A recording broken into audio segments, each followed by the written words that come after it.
Bueno, veamos el siguiente problema que tiene que ver con dinámica de movimiento circular. Entonces dice así, una pequeña esfera de masa 0.5 kilogramos se sujeta a una cuerda de longitud 2 metros.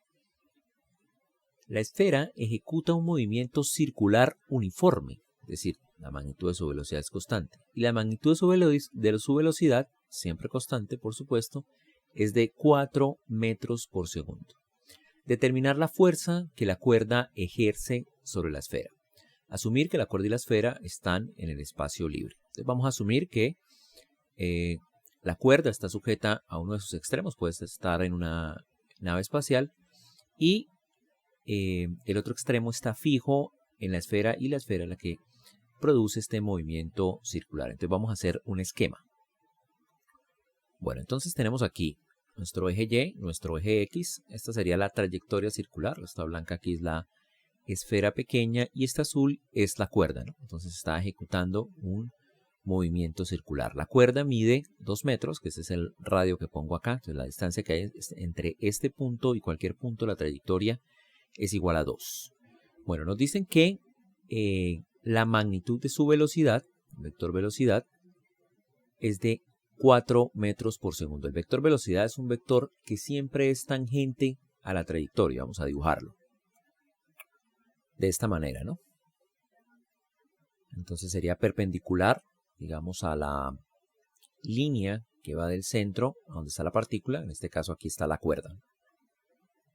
Bueno, entonces, para empezar vamos a calcular la aceleración. Vemos que acá nos dan, digamos, todos los valores o todas las cantidades cinemáticas, ¿no? Entonces nos dicen cómo es R, nos dicen la velocidad exactamente. Entonces eso está absolutamente determinado. Es por eso que la aceleración también está absolutamente determinada. Entonces vamos a calcular la aceleración normal. La aceleración normal es la magnitud de la velocidad al cuadrado dividido entre el radio de la trayectoria circular, que ya lo tenemos. Bueno, vamos a dejar esto así mientras tanto.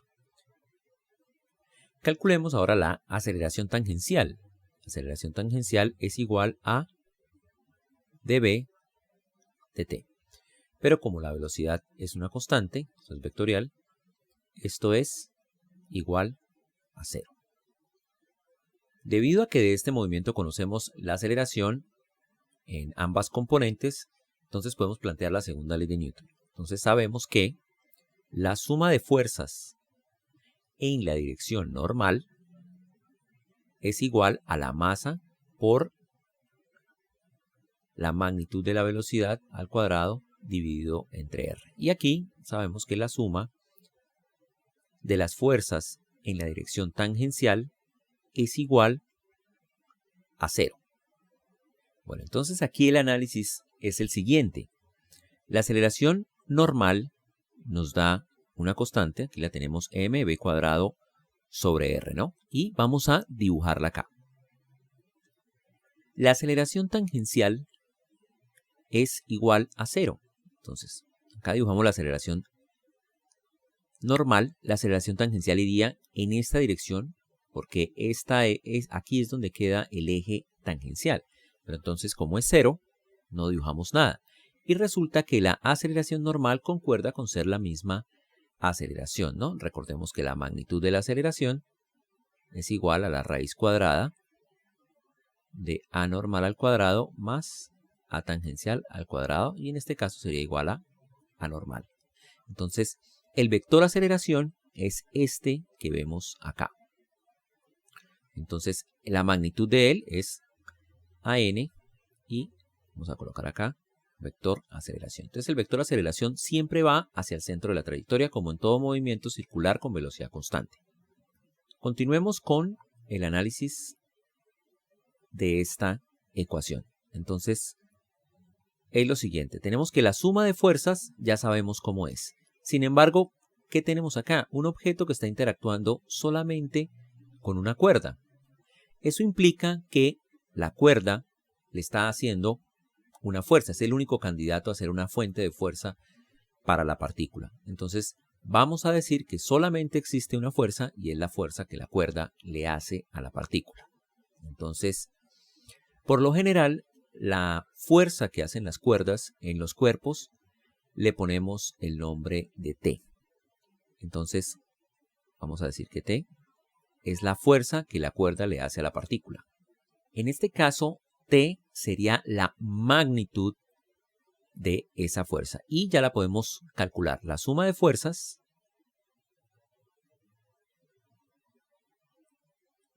en la dirección normal sencillamente sería T. De aquí que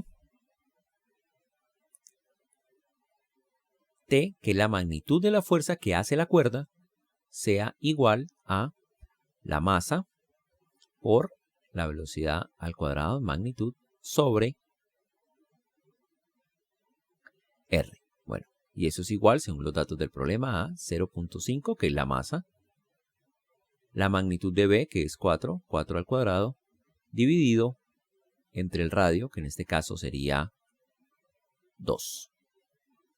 Y esto es igual a 4 newtons. Con respecto a la dirección tangencial, ¿no? La tenemos aquí. Suma de fuerzas en la dirección tangencial es igual a 0. Pueden existir muchas fuerzas acá y que se cancelen en esta dirección y que sean iguales a 0. Sin embargo, como acá no observamos ningún objeto y todo este sistema está aislado, consideramos que no existe ninguna fuerza, es decir, todas son 0. Entonces, no existe nada que esté ejerciendo una fuerza en esta dirección y por lo tanto no hay nada que calcular en este caso. Entonces lo que tenemos aquí, esta T que calculamos, es la magnitud de la fuerza que la cuerda hace y va en la dirección de la aceleración del cuerpo. Bueno, así de esta manera, ¿no? Va en la dirección hacia el centro. Solo tiene componente normal. Bueno, vamos a hacer otro ejemplo muy parecido, esta vez un movimiento circular cerca a la superficie terrestre. Bueno, en este caso, que están viendo ahora, tenemos una mesa y tenemos un disco y una cuerda que está pegada a la mesa, aquí en un extremo, en un eje, puede ser una puntilla acá, y el otro extremo está pegado a un disco y el disco ejecuta un movimiento circular uniforme. Entonces vamos a leerlo. Entonces dice así: un disco de masa 2 kilogramos está atado a una cuerda de radio 0.5 metros y ejecuta un movimiento circular uniforme sobre una mesa sin fricción, como se observa en la figura. Entonces aquí, esta es la trayectoria circular y ese es el radio del círculo de la trayectoria. La magnitud de su velocidad, siempre constante, claro, siempre constante porque es un movimiento circular uniforme, es de 2 metros por segundo. Calcule la fuerza que la cuerda realiza sobre el disco. Bueno, este es bastante parecido al anterior, sin embargo, este experimento o este fenómeno se lleva a cabo cerca a la superficie de la Tierra. Entonces, el trabajo aquí de la mesa es simplemente sostener esta circunferencia o este círculo paralelo al suelo.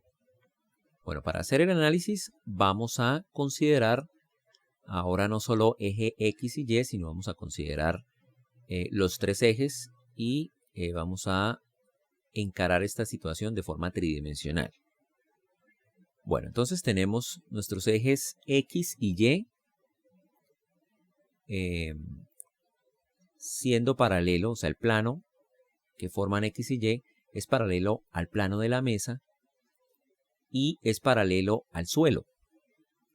El eje Z es perpendicular, entonces el movimiento circular se lleva a cabo sobre el plano XY, es decir, sobre el plano Z igual a 0. Entonces vamos a analizar las consideraciones cinemáticas. Entonces, para empezar, el disco se mueve sobre el plano XY. Entonces, la coordenada Z de t es siempre igual a 0. Entonces, el análisis que hacemos acá es parecido al de las restricciones. Como Z es igual a 0, entonces la suma de fuerzas en la dirección Z debe ser igual a 0. Y nosotros sabemos que en la dirección Z hay una fuerza ya, que es la fuerza gravitacional. Entonces la mesa debe estar haciendo una fuerza opuesta que me cancele esa fuerza de tal manera que yo pueda obtener algo como que Z de t sea igual a 0. Ahora, sabemos que este disco está realizando un movimiento circular. Es más, este movimiento es circular uniforme, entonces solamente vamos a tener aceleración en la dirección normal. De esta manera.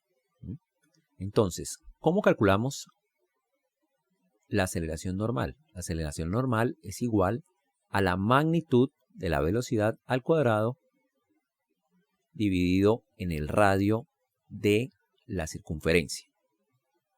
Bueno, calculemos para mostrar la aceleración tangencial también. La aceleración tangencial es la derivada de la magnitud de la velocidad con respecto al tiempo. Y eso es igual a 0. Debido a que z de t es igual a 0, la suma de fuerzas en la dirección z es igual a 0. Entonces vamos a dibujar esas fuerzas. Por un lado tenemos la fuerza gravitacional o el peso. Así, de esta manera, en la dirección menos k. Vamos a escribirla en términos de el vector unitario k. Entonces, la fuerza gravitacional es igual a menos mg en la dirección k. Y ahora vamos a dibujar la fuerza normal, la que hace la mesa. Así, de esta manera. Y matemáticamente vamos a ponerla en términos de el vector k. Entonces sería n en dirección k. Como z de t es igual a 0, la suma de fuerzas en la dirección z es igual a 0. Es decir, menos mg más n es igual a 0 y n es igual a mg. Bueno, ni m, ni n, ni la fuerza gravitacional o el peso están en alguna dirección que afecte el movimiento circular, es decir, que sea culpable del movimiento circular. La única función que cumple n en este caso, es mantener el disco en el plano de la mesa. Entonces vamos a hacer ahora la dinámica en la dirección normal. Entonces la suma de fuerzas en la dirección normal es igual a la masa por la aceleración normal. En este caso, entonces tenemos m, magnitud de b al cuadrado, dividido en r. La única fuerza que se nota aquí sería la fuerza de la cuerda. Entonces la fuerza de la cuerda va en la dirección normal o en la dirección radial. Bueno, es esta que acabo de pintar acá y vamos a llamarla T. Entonces, la suma de las fuerzas se reduce a una sola, que es la fuerza de la cuerda, y es igual a m, la magnitud de b al cuadrado, sobre r. Y esto es igual a 2, la magnitud de b, que es 2 al cuadrado, dividido entre r, que es 0.5. Y eso es igual a 16 newtons. Bueno, aquí vamos a omitir el análisis de la suma de fuerzas en la dirección tangencial, porque no vemos ninguna fuerza por acá. La suma de fuerzas obviamente es 0, si existieran varias se anularían, pero aquí se nota claramente que no existe ninguna fuerza que esté haciendo, que se esté ejerciendo en esa dirección tangencial.